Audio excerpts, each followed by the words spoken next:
Bonjour et bienvenue dans cette toute nouvelle vidéo sur l'étude de l'Apocalypse. Aujourd'hui, on va voir le chapitre 4, le verset 1, et qui s'intitule « Une porte ouverte dans le ciel ».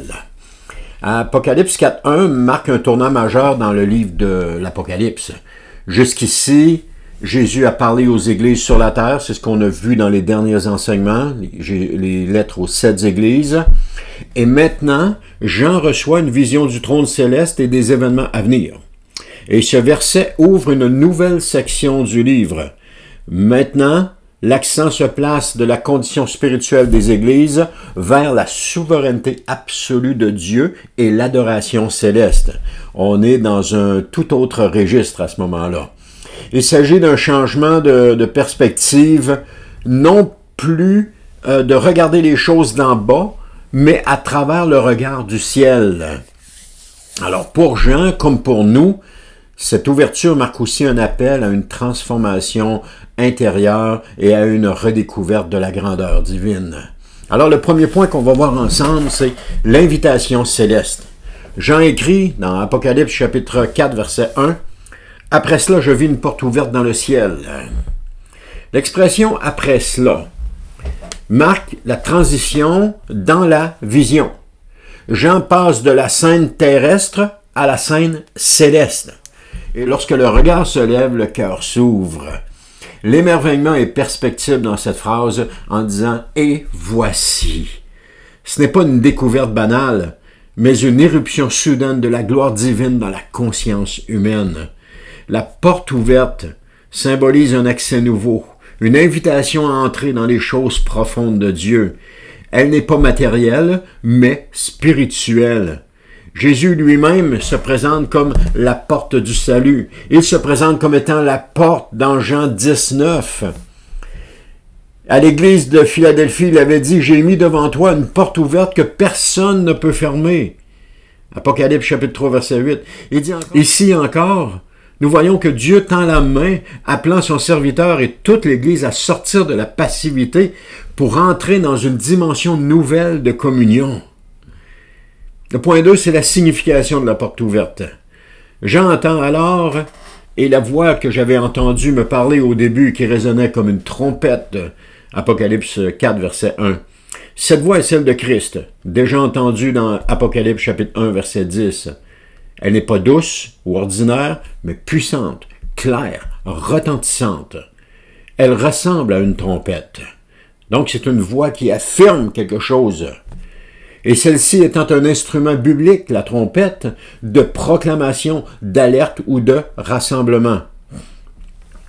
Donc, au mont Sinaï, une trompette retentit avant que Dieu ne parle à Moïse. On voit ça dans Exode 19, 16.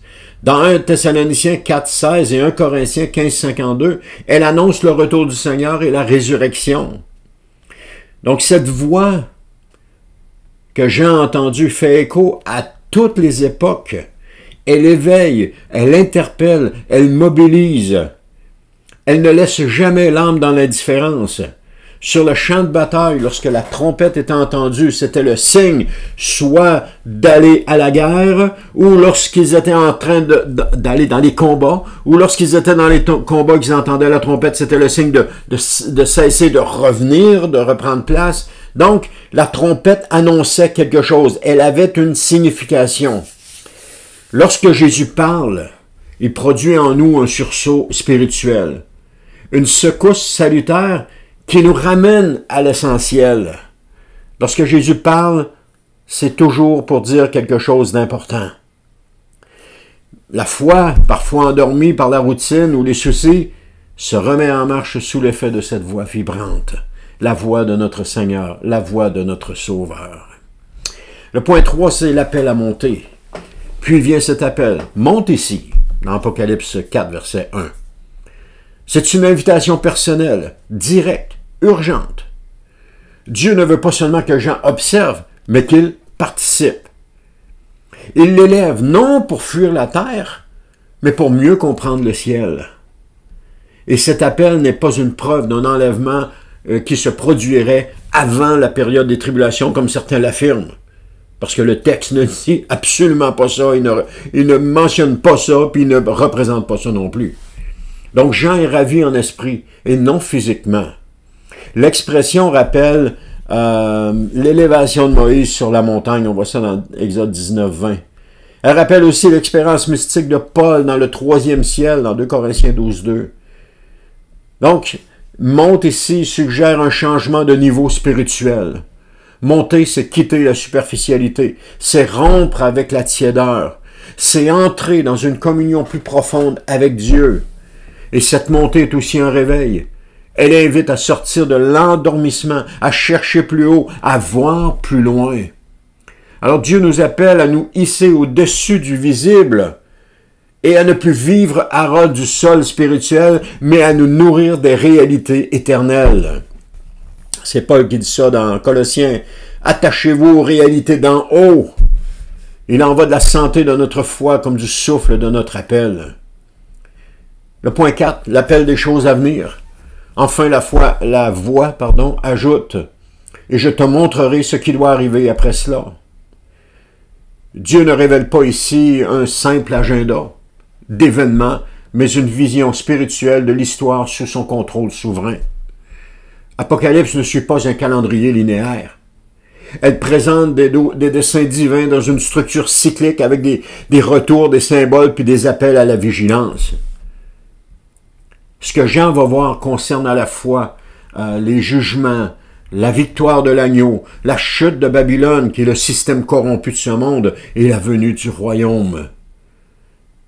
Ce n'est pas une curiosité prophétique, mais une révélation destinée à fortifier les croyants, à raviver leur espérance, à affermir leur marche.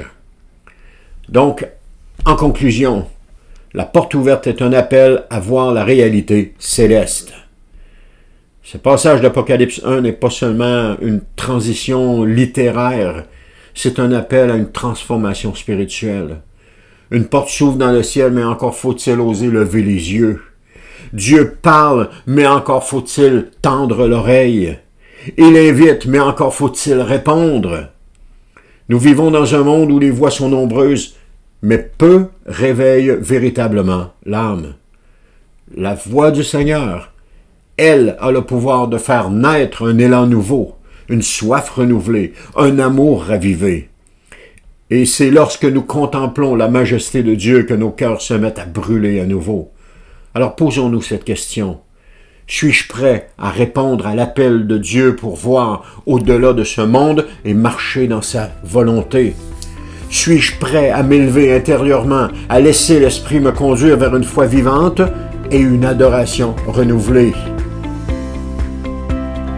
Merci d'avoir écouté. Merci d'avoir été là. On se dit à la prochaine pour une autre vidéo.